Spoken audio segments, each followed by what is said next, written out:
Japhet Danjuma. From the 38th floor of the Danjuma Group Tower, Japhet Danjuma stared out over the glass skyline of Victoria Island. Lagos pulsed below him, noisy, relentless, alive. But up here it was quiet, sterile, empty, just the way he liked it. At 34, Japhet was a self-made tycoon in the eyes of the world.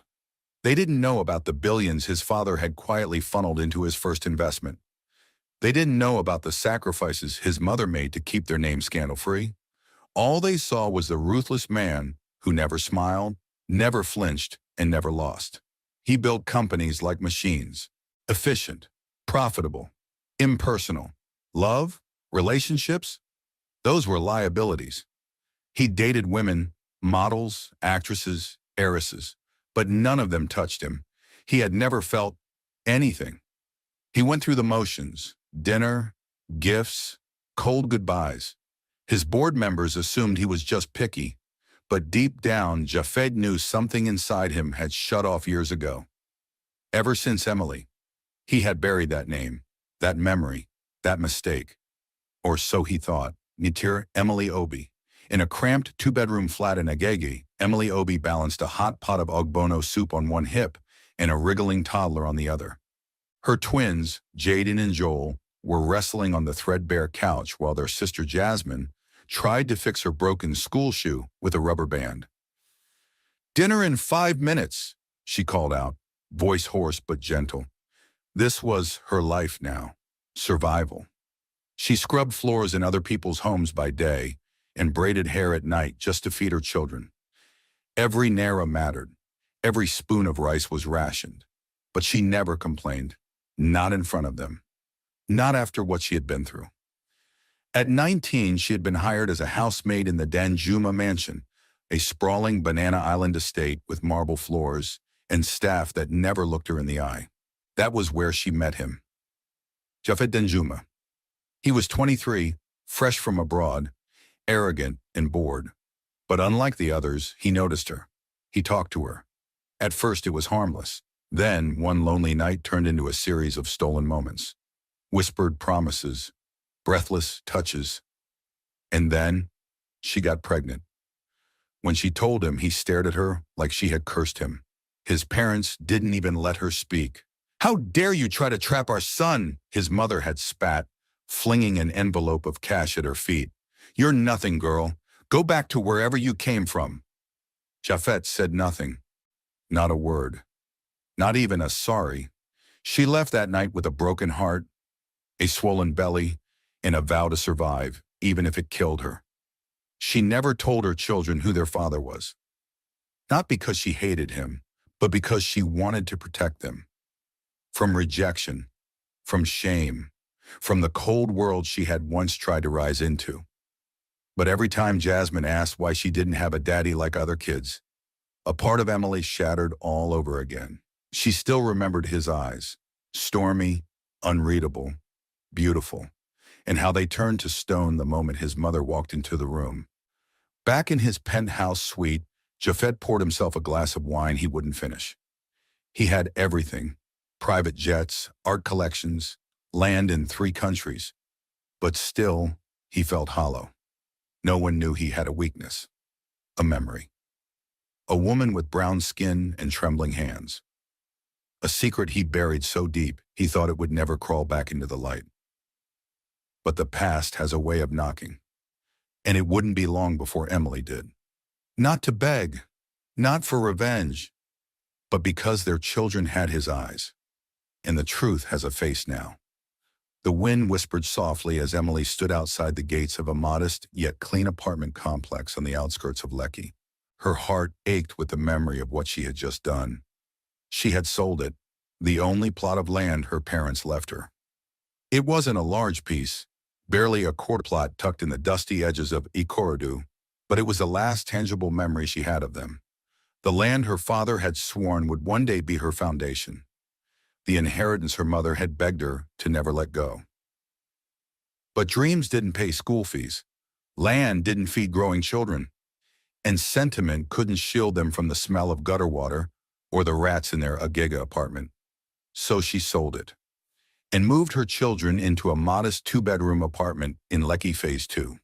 The neighborhood wasn't Banana Island, but it was cleaner, quieter, safer. Her children, Jaden, Joel, and Jasmine, were 6 years old now, curious, bright, and beautiful. The boys had their father's eyes. Jasmine had Emily's smile. They deserved better, and Emily would give it to them, even if it broke her to do so.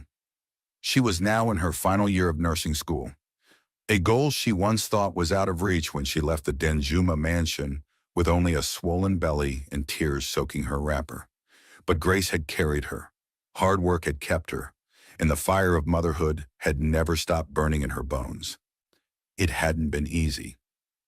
She attended classes during the day, then raced to her shift at the emergency unit of Heritage General Hospital, a top-tier private hospital in Lagos, where against all odds she had secured a job as an intern nurse. How? She was brilliant. She read during breaks, asked questions nobody else dared to, and learned faster than most of her classmates. One of the senior doctors, Dr. Ase Amadi, had seen something in her. "You remind me of myself," she had said once. "You burn, Emily, quietly, fiercely. That's rare." And so they gave her a chance. Her days were endless cycles of blood, textbooks, rushing children to school, late-night homework help, and tucking 3 sleepy heads into bed while suppressing her own tears of exhaustion. She never looked fully rested. Her eyes always held shadows. But her smile never faded in front of her kids. Every morning, Jasmine plaited her mother's hair before school. "So you don't look tired, Mummy," she'd say with her tiny fingers tugging carefully. Jaden always packed Emily's lunch from whatever they had left in the fridge. Joel would triple-check that her alarm was set before bed.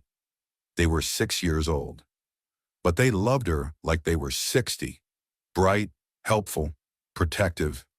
They knew their mother was their hero. Even if she never said it, they could feel her love in every ironed school uniform, every late-night exam prep, every kiss she pressed on their foreheads before running off to her evening shift.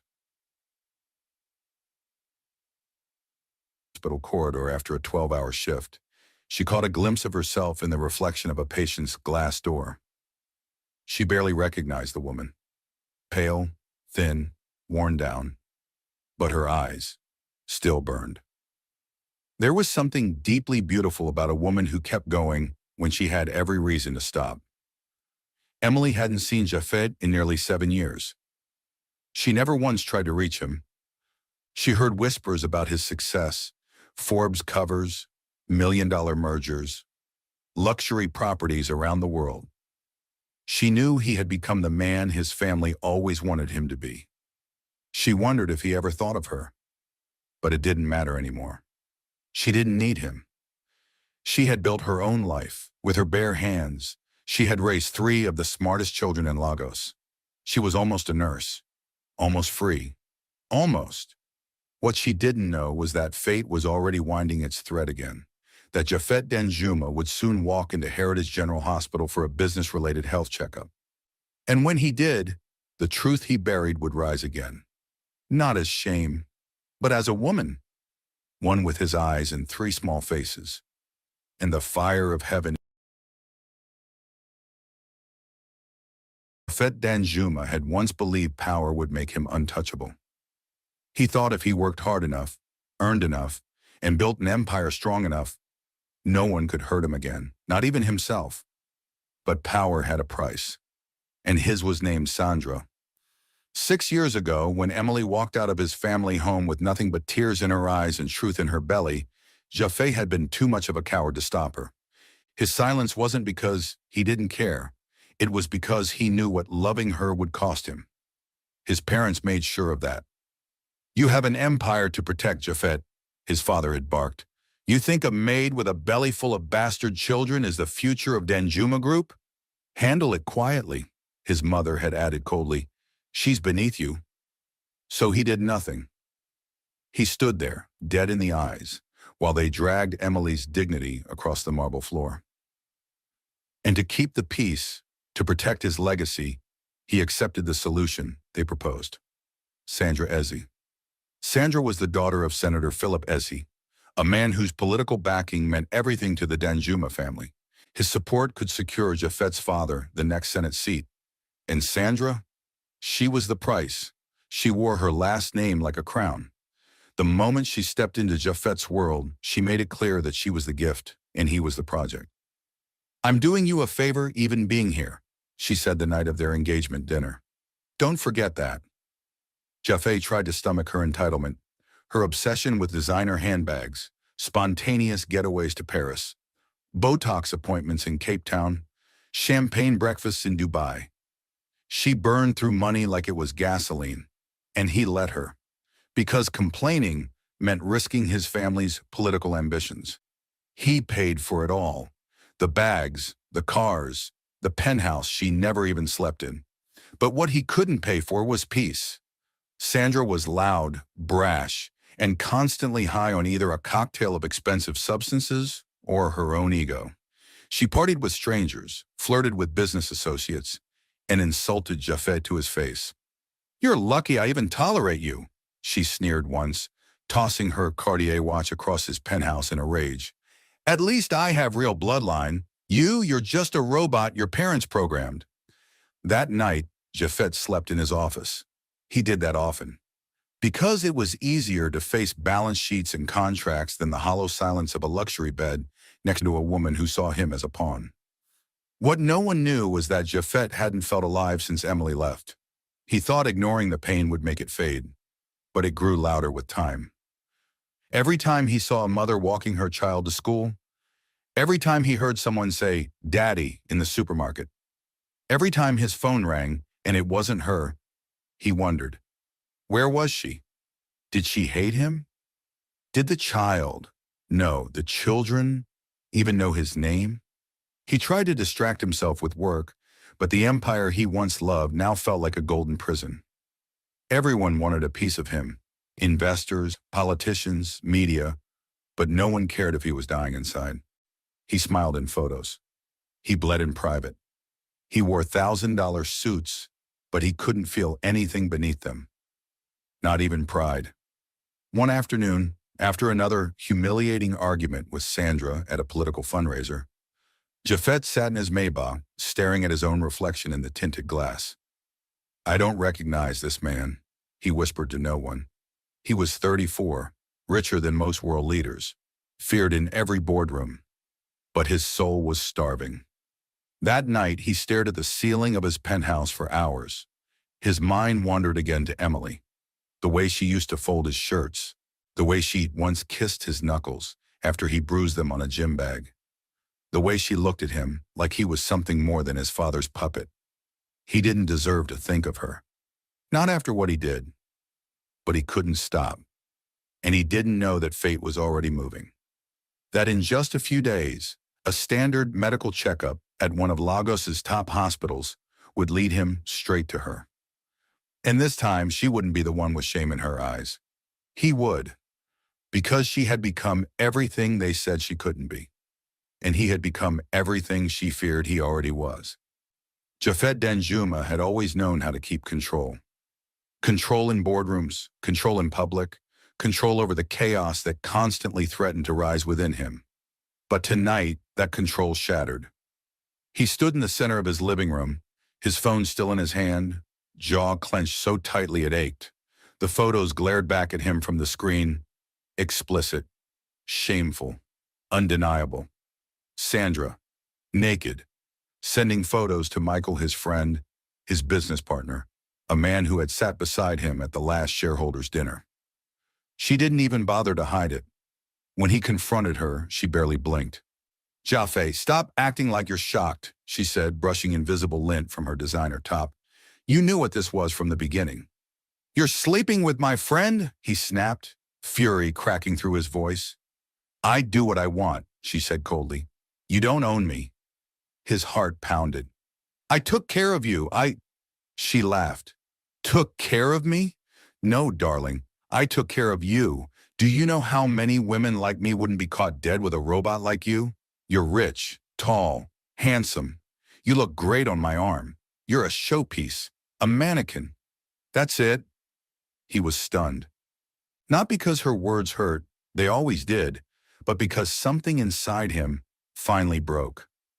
He had heard variations of this for 6 years. You're lucky I even tolerate you.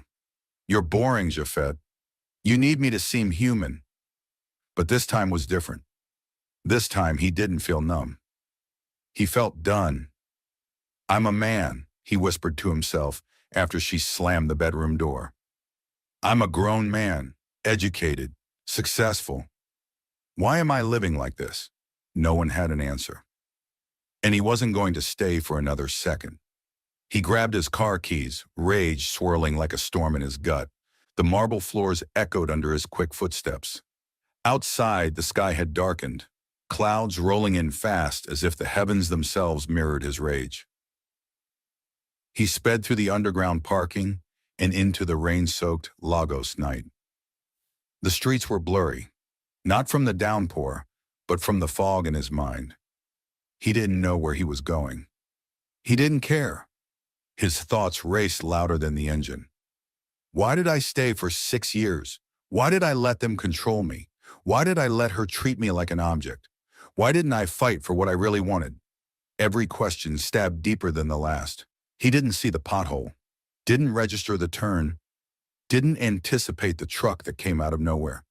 The crash was instant. The sound of metal twisting, glass exploding. Silence. 6 days later, the hum of machines, the sterile buzz of hospital lights, the crisp scent of antiseptic. Japhet Danjuma lay still, hooked to monitors, his face bruised, his body stitched and fractured. The accident had been brutal. He had broken a rib, dislocated his shoulder, and sustained a mild traumatic brain injury. He had been in a coma for 6 days. The doctors said he was lucky to be alive. The hospital staff moved efficiently around him, checking vitals, recording stats, adjusting tubes. No one dared speak too loudly around the room of a man so powerful, even unconscious. Outside his private ICU room, questions swirled. The board wanted answers. His parents had flown back into the country. His assistant kept a tight lid on press inquiries. No one knew the full story. Only one thing was clear. He had woken up. Japhet's eyes blinked open slowly, squinting against the bright lights overhead. Everything was foggy, heavy. His throat felt dry and his chest ached with every shallow breath. He tried to move, but pain shot through his ribs. A nurse noticed and hurried to his side, pressing a button to alert the team. "You're awake, sir," she said softly, like she didn't quite believe it herself. Japhet tried to speak, but his voice caught in his throat. Doctors rushed in. Monitors beeped rapidly. More questions followed. "Can you hear us? Do you know your name? Can you remember what happened?" He answered slowly, carefully. His memory was scattered, but the emotion remained. Rage, regret, exhaustion, and then confusion. Because just outside the door, in hushed whispers, the doctor spoke to his parents. They looked shaken, disturbed. And then he heard the words, soft, muffled, but haunting. "We need to tell him. He has to know." His mother's voice cracked. His father looked away. Japhet frowned, his heart thumping harder. What did they mean? What did he need to know? He tried to sit up, but the pain forced him back down. What could be worse than the life he was already living? He didn't know yet, but he was about to find out.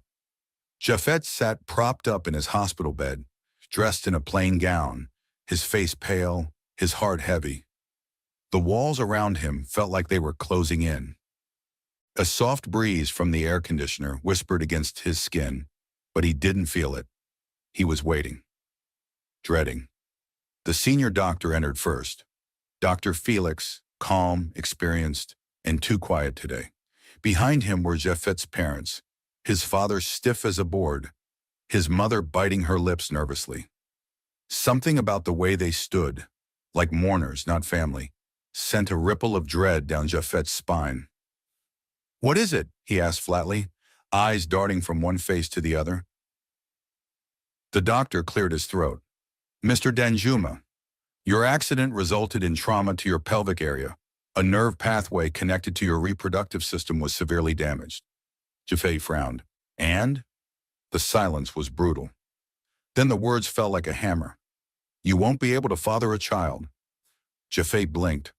It didn't register. It couldn't. He stared at the doctor like he had spoken in a different language. I don't understand. Your ability to reproduce has been permanently compromised. The room tilted. His pulse thundered in his ears.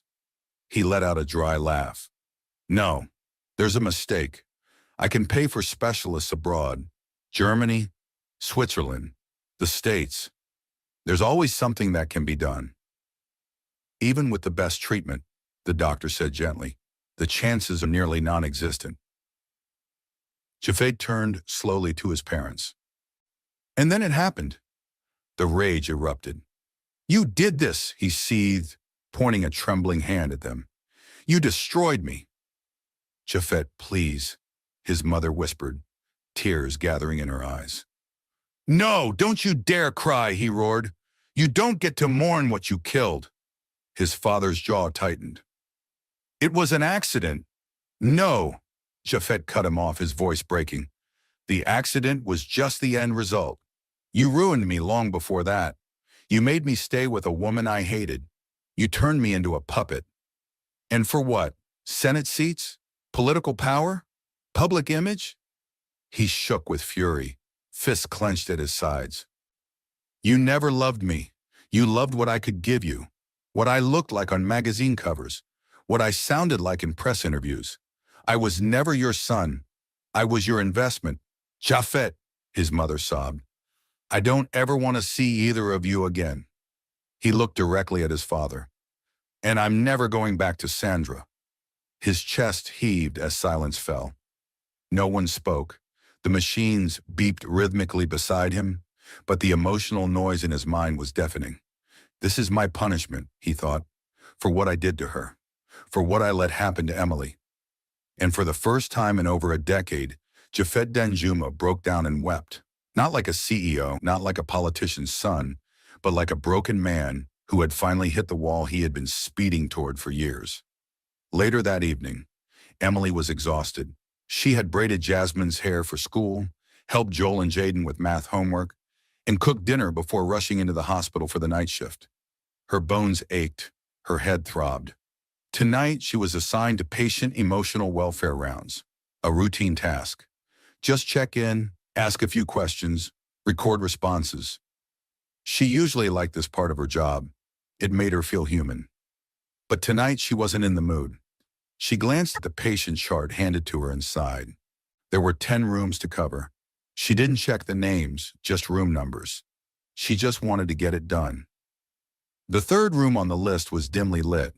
The patient had his back turned to the door, shoulders hunched toward the wall as if trying to disappear. Emily stepped in gently, her voice low. Good evening, sir. I'm here for a quick wellness check. No response. She tried again, stepping closer. I know it's hard. Pain has a way of muting everything. But you're alive. That's something. Still silence. She exhaled. You don't have to speak. I understand. Just nod if... Emily. Her name cut through the air like lightning. Her body froze.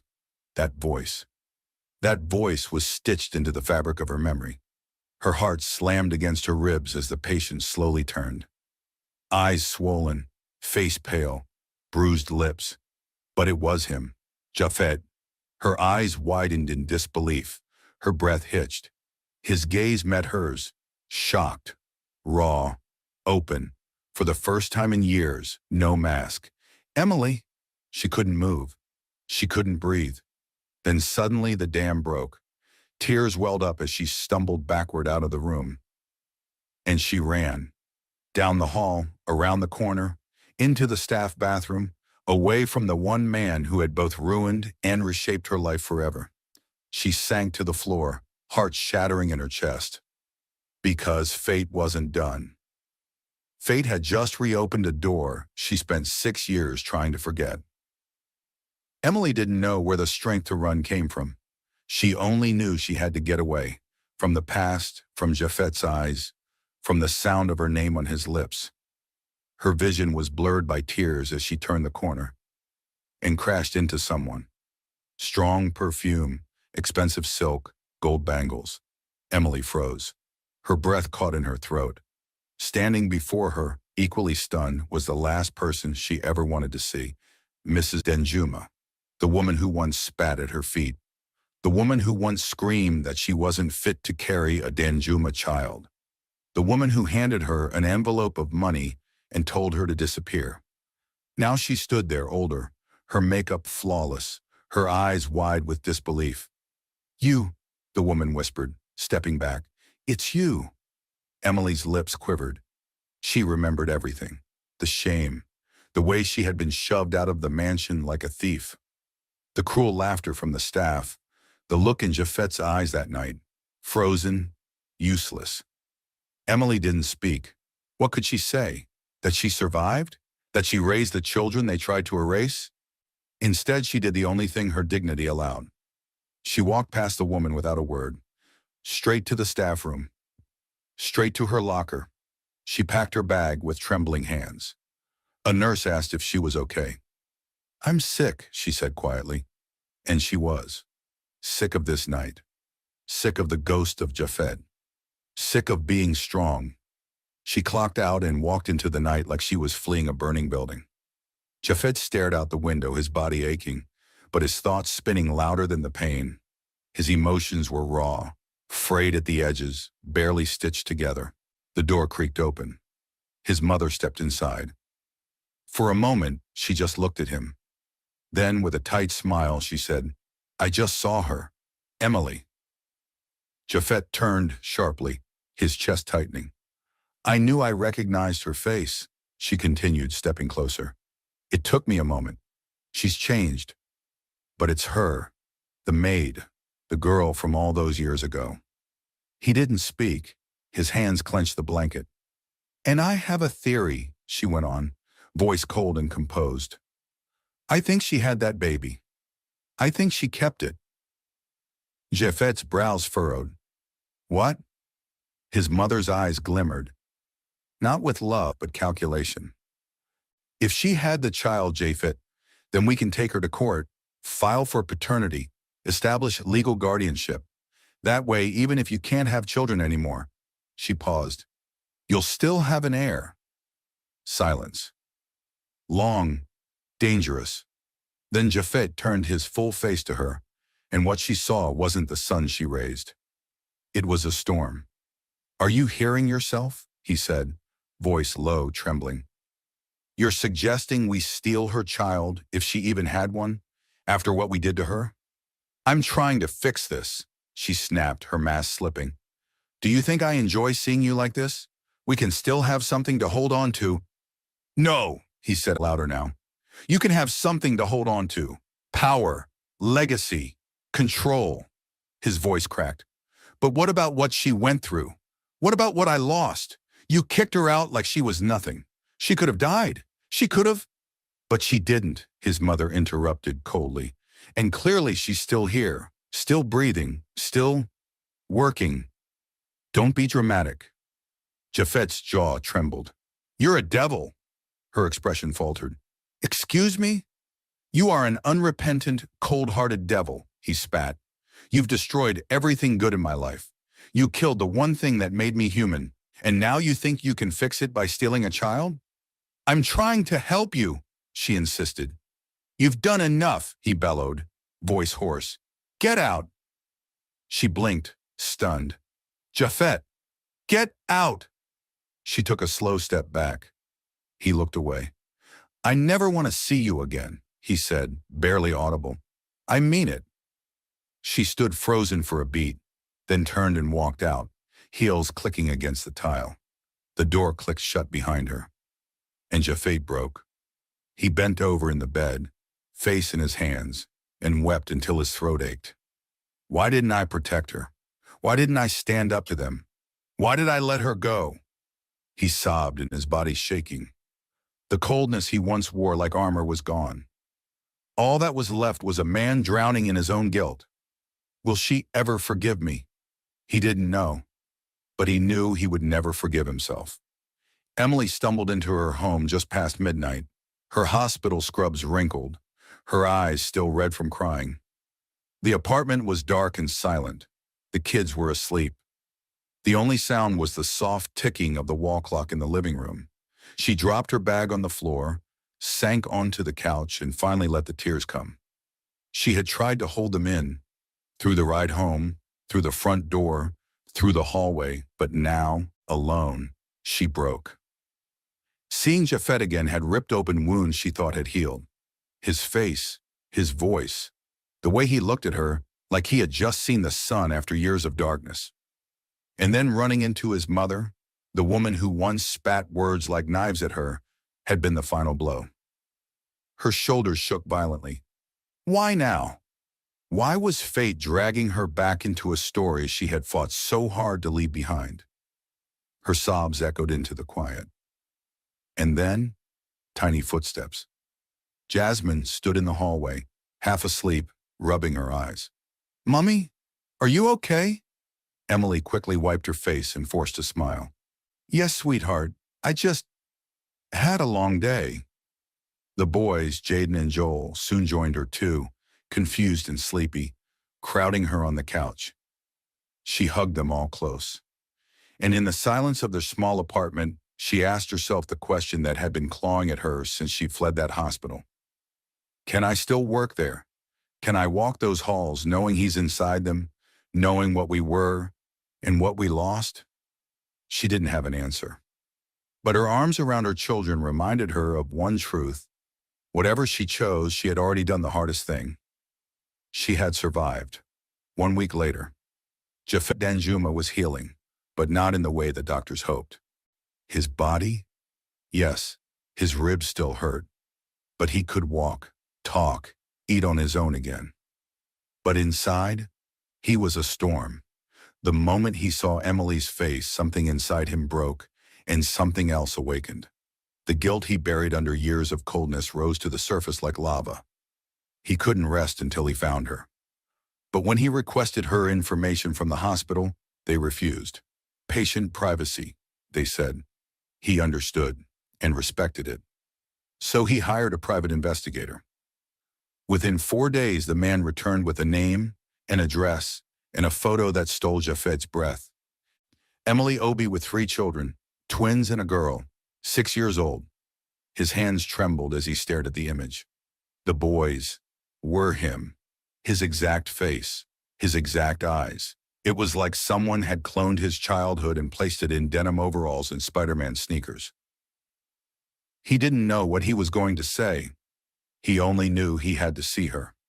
Not to take anything, not to lay claim, but to apologize and to beg for peace, for forgiveness, for closure, if nothing else. The visit. Japhet stood at the door of the small, tidy flat, heart pounding like a drum. His car was parked discreetly down the road, his security detail left behind. He raised his hand to knock. Before he could, the door creaked open. A little boy stood there blinking up at him. Big eyes, wide nose, that same crooked smile. Japhet's knees nearly gave out. There was no need for questions, no need for DNA tests. This child was his. Hello, Japhet said softly, kneeling instinctively. Is your mummy home? Before the boy could answer, another boy peeked out behind him. And then, a little girl clutching a crayon drawing. 3 of them, each one stamped with parts of his face. He stepped inside, breath shallow, emotions swirling like a hurricane inside him. He didn't hear the soft footsteps in the kitchen. He didn't see her emerge with a bowl of yam porridge in her hands. But she saw him, and she froze. The bowl nearly dropped. Japhet, she breathed. He turned, eyes already swimming. And then he fell to his knees. Right there, in the middle of her living room. Tears streamed down his cheeks as he lowered his head. I'm sorry, he choked out. Emily, I'm so sorry. She stood still, heart racing, her body tense. He couldn't speak clearly. His words were jumbled, raw, strangled sobs. His entire frame shook as he clutched his chest. I let them ruin everything. I let them ruin you. I should have protected you. I should have loved you out loud. But I was a coward. I thought I had time. I thought I'd forget. I never did. Not one day. He looked up at her. I missed out on the best part of me. I missed them. And I hate myself for it. Emily stood frozen, eyes locked on the man who once destroyed her and was now falling apart at her feet. The man who once watched her walk away and said nothing was now kneeling in front of her, begging for a second chance to breathe. And in that moment, she didn't know if her heart would ever be the same again. Emily sat in silence, her arms folded tightly across her chest as Japhet sat on the couch, his head lowered, his eyes still swollen from crying. The children had wandered off to their room after the strange man who looked just like them broke down at their mother's feet. They had questions, but Emily had asked them for a little space. Now she had her answer. I don't have strength for games, Japhet, she said softly, her voice still holding the steel that years of survival had carved into it. I have 3 kids, a job that drains me, and a life I built from the ruins you left me in. He lifted his eyes to hers. She wasn't angry. She wasn't bitter. She was exhausted. But, she continued, if you want to know them, if you're really going to stay, not come and go as you please, then, yes. His breath caught. You can be in their lives, not mine. I'm not ready for that. I don't know if I ever will be. He nodded quickly, his voice barely a whisper. Thank you. I'll never take it for granted. I promise. And that's how it began. The first few weeks were awkward. Jaden, the more reserved twin, took a while to warm up to him. Joel asked him 100 questions a day. Jasmine wanted to know if he could braid hair. Japhet tried his best. He read parenting books, watched cartoons he didn't understand, took them to the park on weekends, bought them books, not toys, because that's what Emily did. At first he felt like an outsider, but slowly something changed. The kids began running to the door when they heard his knock. They called him Uncle Japhet. Then one day Joel asked, "Can I call you Daddy?" Japhet cried right there in the living room. He spent 4 months really trying, to become a father. He was patient, present, and unlike the cold, aloof man the world knew, Emily watched him become warm. He no longer looked like a CEO. He looked like a man who finally understood what mattered. And slowly, Emily began to soften. She wasn't in love with him again, not yet, but she couldn't deny that he was changing. Then one Saturday morning, everything came crashing in again. Japhet had just taken the kids out for suya and ice cream when he returned to find his parents waiting outside the building gate. His father, sharp in his Agbada, guarded eyes. His mother, wearing fake concern like perfume. Japhet, she said as he approached, we heard you've been involved with her again. I've been involved with my children, he replied, voice flat. We came with a proposal, his father said, stepping forward. Let us take custody. The children can grow up in wealth, with proper structure, and in exchange, you go back to Sandra. Japhet laughed, cold and sharp. You're still dreaming. His mother stepped in. This could still work. We can manage the public angle, spin the narrative. All you have to do is act. Play your part. We can offer Emily a settlement. Take the kids. Stop talking. Japhet's voice cut through the air like a knife. His parents fell silent. He took a deep breath, then spoke, not like a boy seeking permission, but like a man giving a verdict. I'm done playing your game. This isn't about business or politics or image. This is about me, my life, my family. His father scoffed. We built everything you have. No, you bought it. You never built me. Emily did more for me with a single look than you did with your millions. His mother's face twisted. You would throw away everything? The Senate seat? The respect? Respect, he snapped. From people who don't even know me? I'd rather have my children's laughter than your headlines. He turned, then paused. For the record, he added, looking them both in the eyes, I'm going to marry Emily, with or without your approval. His mother gasped. His father's face darkened. You can either choose the Senate seat or choose to be in my life and that of your grandchildren. He didn't wait for a reply. He walked into the building and shut the gate behind him. For the first time in years, Japhet Danjuma felt free. Japhet had once been the kind of man who walked into rooms and expected everyone to adjust. But loving Emily, and more importantly, loving her right, taught him how to bend. And he bent, daily. He brought flowers not to impress, but to thank. He offered help not out of guilt, but from a genuine desire to share the weight she had carried alone for too long. He never rushed her, never asked for more than she could give. Instead, he gave time, effort, safety. Sometimes he would just come by to do homework with the kids and wash dishes afterward, humming off-key in the kitchen. Emily watched, quietly. The man who once folded under pressure from his parents now stood like a mountain for her children. He didn't just visit. He showed up for school events, remembered Jasmine's favorite color, and even helped Joel build a volcano for Science Day. He asked nothing of Emily, but he made it clear, with every word, every action, that he still loved her. One rainy Thursday evening, as Japhet stood in her kitchen stirring a goosey stew, Emily finally let the words come. I don't know when it happened, she said, folding her arms, watching him, but I don't see you as the man who left me anymore. He froze for a moment, then looked at her. I see you as the man who's been fighting to come back ever since. Japhet's heart nearly gave out. She walked over, stood in front of him and added softly, So if you're still waiting for permission? His hand trembled as he reached into his pocket and pulled out a velvet box. She gasped. He sank to one knee. No speeches, he said, eyes shining. Just this. Let me build with you what I was too blind to fight for the first time. Tears filled her eyes. Yes, she whispered. And for the first time, their children saw them hold each other, not as strangers bound by the past, but as partners walking into a new future.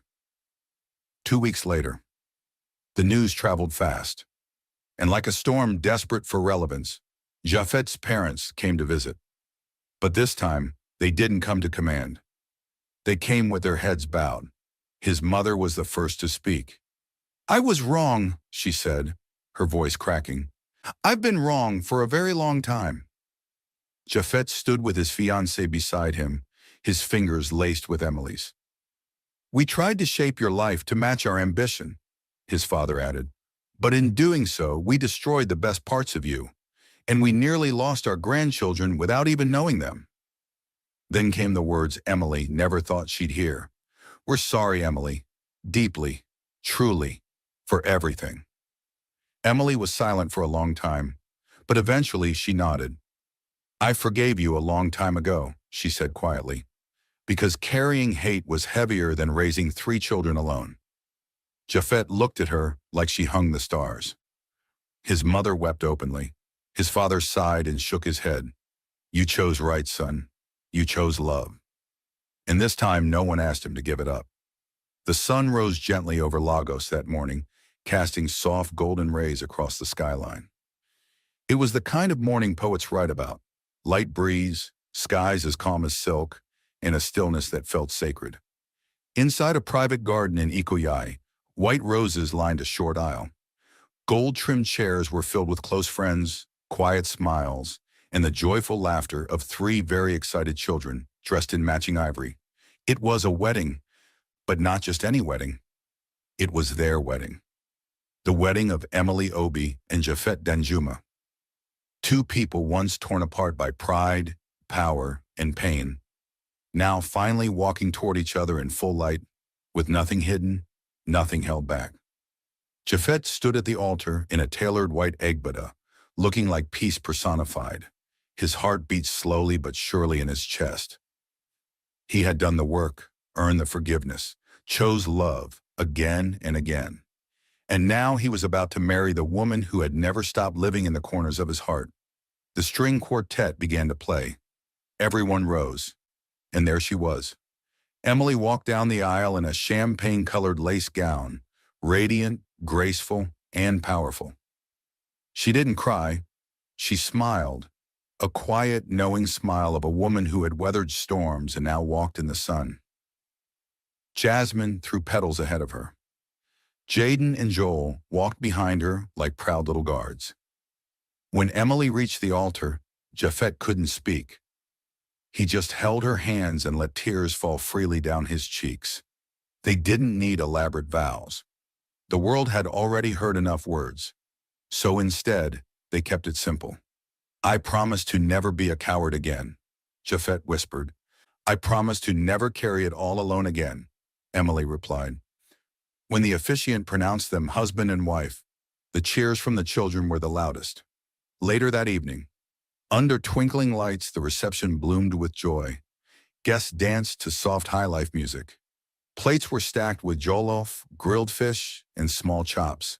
Champagne flowed, but no one drank as deeply as Japhet drank in the sight of his wife laughing with their daughter. Emily stood in the middle of the dance floor with the kids, barefoot, glowing, alive. And Japhet knew, without a doubt, this was everything he ever wanted.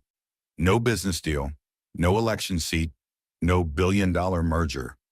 Just this: home, family, redemption. Later that night, while the guests faded into the stars, and the children fell asleep side by side in the corner of the garden, Japhet took Emily's hand and kissed her knuckles, just like he used to. "I don't deserve this," he said softly. "You didn't," she replied, teasing. "But you grew into the man who does." And together, under the moonlight, they stepped into forever. Not because they were perfect, but because love, real love, always returns when it's chosen again. The Danjuma estate was no longer a palace of cold silences. It had become a sanctuary of laughter, morning pancakes, forgotten shoes on staircases, and children's drawings taped to kitchen walls. Emily sat in her home office, now Dr. Emily Danjuma, founder of Hope Spring Pediatrics, a modern children's clinic in Lekki. Her stethoscope hung by the window, and her name glowed proudly on the glass door outside. She had done it. Not because she had help, but because she had fought for it. Every exam passed, every night shift survived, every tear hidden behind a brave smile had led her here. Japhet entered the room quietly, a steaming mug of hibiscus tea in hand. He wore jeans and a plain t-shirt now more often than suits. The boardroom line had become a line at home, roaring only when his kids tried to sneak cookies before dinner. "You forgot your tea again, Dr. Danjuma," he said, smiling. She grinned. "I'm running a clinic. I forget a lot of things." He kissed her forehead. "Never this," he whispered. In the backyard, Jaden practiced guitar under the mango tree. Joel was sketching superhero characters on a whiteboard. And Jasmine? She ran inside shouting, "Mommy, Daddy, I got the part. I'm the lead dancer at school." Emily and Japhet exchanged proud smiles and rushed to hug her. Their children didn't just carry Japhet's face. They carried both their hearts. That night, after the kids had gone to bed, Emily and Japhet sat on the balcony, sipping tea, their hands intertwined. "Do you ever think about how it started?" Japhet asked. Emily nodded. "All the time, and I still can't believe we made it." He looked at her, eyes filled with peace. "You saved me." She leaned her head on his shoulder. "We saved each other." And in that moment, beneath the stars and the quiet hum of Lagos nightlife, they weren't CEO and housemaid anymore. They were partners, survivors, lovers, and parents of a legacy built not on money or power, but on love that refused to die. 6 months after the grand opening of Hope Spring Pediatrics, the clinic had become a refuge for mothers who once felt forgotten. Clean pastel walls, gentle music, warm nurses, and at its heart, Emily Danjuma. She didn't just heal children, she healed herself. Japhet had gifted her the clinic as a surprise, a sleek, ribbon-wrapped building unveiled on her birthday. "So you'd never forget how much you matter," he had whispered that day. But what neither of them expected was the miracle. It started with morning nausea. Emily thought it was exhaustion. maybe stress. But one hospital test later, she stood in the same exam room where she once gave injections, now trembling with the result in her hands. Pregnant, her mind spun. Japhet had been told the damage from the accident had rendered him infertile. It wasn't impossible, just extremely unlikely. But here they were, a baby, their baby. When Emily told him, Japhet dropped to his knees again, this time not in regret, but in gratitude. He laughed. He cried. And when he held the scanned picture close to his chest, he whispered, "You are our lucky charm." And that became her name, Charm Danjuma, a girl born into a home built on second chances, a child wrapped in light. Japhet took her everywhere strapped to his chest. The world still knew him as a billionaire CEO, but at home he was just Charm's daddy. And he never stopped thanking God that Emily gave him a second chance, not just at love, but at life. Dear viewers, what lesson did you take away from this dramatic tale? We would love to hear your thoughts in the comments below.